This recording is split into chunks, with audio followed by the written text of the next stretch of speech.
Kung ang presidente may kabinete at si Jesucristo may mga apostoles, si Pacman kilalang kilala rin sa dami ng kanyang mga alipores.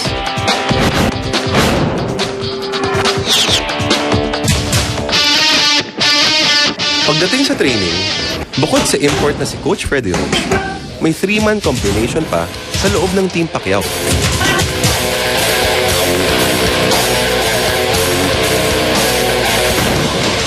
In this corner, weighing 217 pounds with a 16-year record of being with Manny, the Pinoy trainer / caregiver / best buddy ni Manny, Restituto Buboy Fernandez. Kung ano yung ginagawa ni Coach Freddy Roach, yun din ginagawa mo. I-sharing kayo. Ano yung trabaho nyo, dalawa, ano yung technique na gagawin.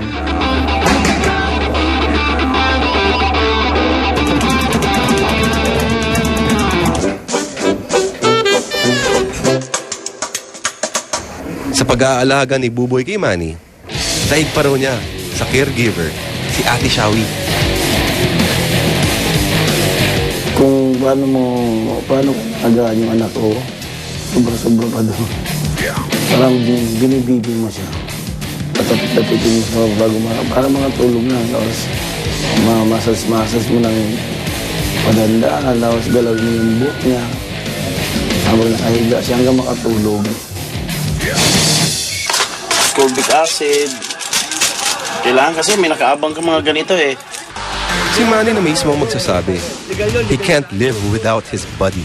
Para na kami magkapatid yan. Pag boxing ang pag-usapan, si Buboy, hindi pwedeng iwan siya tapos ako lang mag-isa. Si Buboy, dati palang fish truck driver. Hindi sa hinagap, hindi raw niya na-imagine na maging boxing trainer. Wala akong alam sa boxing. Lahat na may ano nito lang, anak na maging trainer, si Manny lahat ang ano. Kalaboy-laboy na yung baga yung okay lang sa akin yung kahit malagyan lang ng laman yung sikmura ko. Daan mo to, sabi niya. Ilagay mo sa isipan mo to. Balang araw, pasasalamatan mo rin ako. Nakita ko si Buboy at saka si Bobby. Nasa kanto, nagsisigarilyo. Gaganon sila, tapos ang itim-itim. Butas-butas yung short. Butas-butas, tapos walang damit. Butas pa yung, kita yung puwet.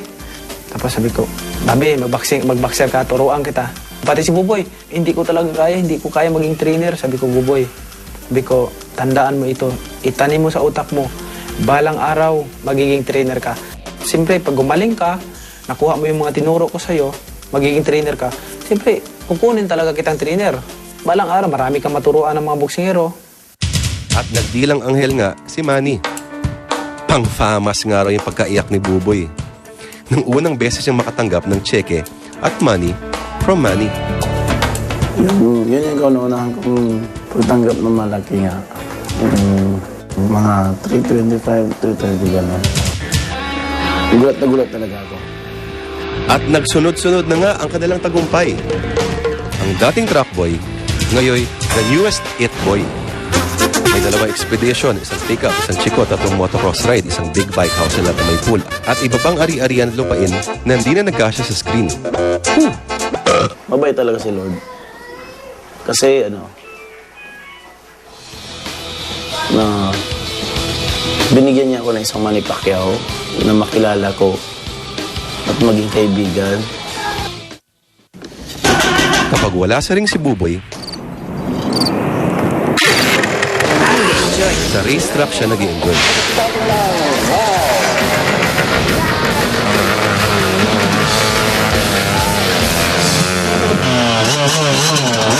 Sa kanyang teritoryo, huwag isnabin. May Team Buboy rin at kompleto pa yan sa fans. Maski nga sa wildcard gym sa Amerika, hindi lang kay Pacman na starstruck ang mga Hollywood stars. Pati na rin kay Buboy. I've been training to play Irish Mickey Ward. Yeah, I'm a big fan. Oo, tinitig siya. Buboy, Pansmith. Gustong-gusto siya ni Mario Lopez mag-Pansmith. Tutuwa naman ako dahil, siyempre, produkto ko yata yan. Kaya Buboy, my #1 favorite boxing trainer of all time. He's the coolest. Great personality, great trainer to match it. Pero sadya yatang lahat ng bagay may kapalit. Ay, pag change of number ha. Namatay kasi yung father-in-law ko. Nahirap ipagsabay yung trabaho tsaka yung nangyayari sa Pilipinas. Hindi ko na lang sinasabayan. Kasi mahirap mawala sa concentration sa preparasyon ng laban. Gusto man niyang makasama ang pamilya, mas kailangan daw siya ni Pacman sa Amerika. Pinipilit kong labanan talaga na huwag mapiktuhan. Kahit na may nangyayari hindi maganda sa Pilipinas. Tinitis ko lahat para sabi ko, andyan na tanggapin na lang natin kung anong nangyari. Kasi magpapikto tayo sa trabaho natin dito. Mahirap ko lang kalaban dito na homesick. Malaking bagay si Buboy sa tagumpay ko. At ang tao na naging bahagi, naging kasama ko sa tagumpay ko, ay lagi ko silang pinasasalamatan.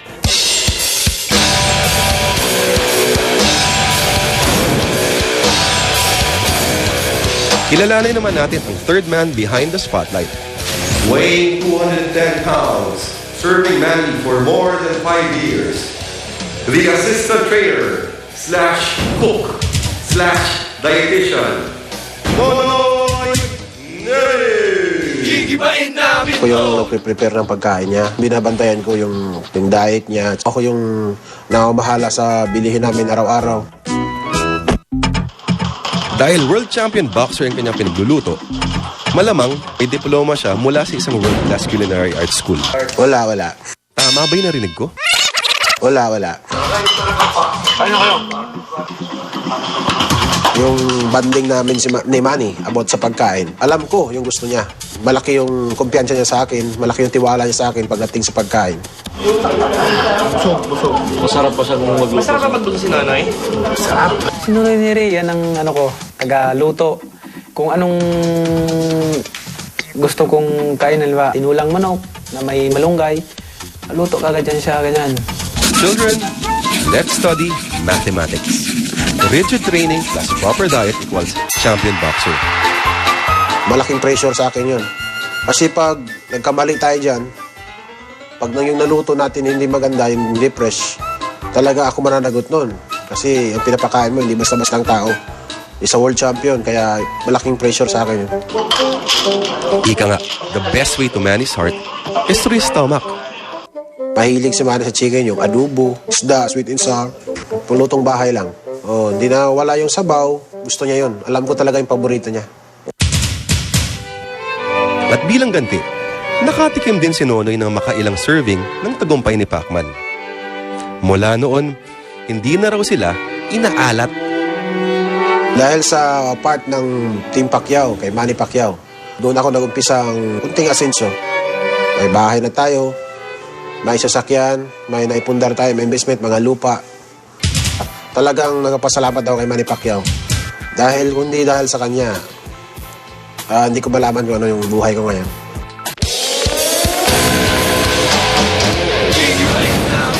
And the last man to complete the winning combination, Weighing 241 pounds, more than 3 years in the service of Team Pacquiao, Alex, the all-around alive, Oreto! Si Alex naman, siya ang naglalaban ng mga damit ko.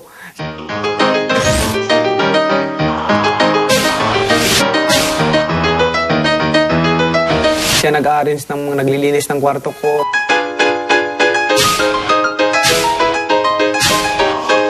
Siya bumibili ng mga ibang kailangan dito sa apartment.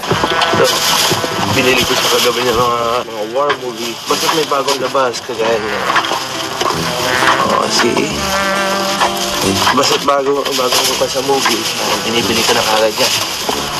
Mabilis utusan.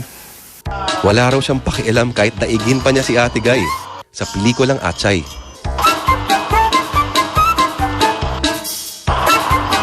So, pagkatapos maglaba, Sabado at Linggo, bodyguard naman.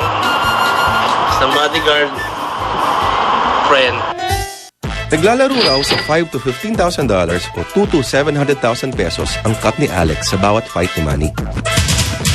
Milya-milya ang taas kumpara sa taunang kinikita niya bilang instrument technician sa Amerika. Pero hindi naman daw niya binibitawan ang day job niya. Sa tuwing may fight nga lang si Manny, daig niya si Curatsa na walang pahinga.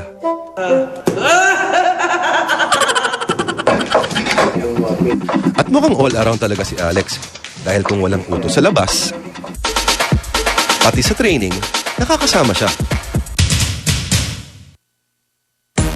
Sa Team Pacquiao, bawat isa importante kay Pacman. Yun nga lang, kahit saan yatang samahan, meron talagang iringan, intrigahan, at hindi pagkakaintindihan. Sa bagay, sa Team Jesus Christ nga, di ba? Mayroong bumitaw na Judas.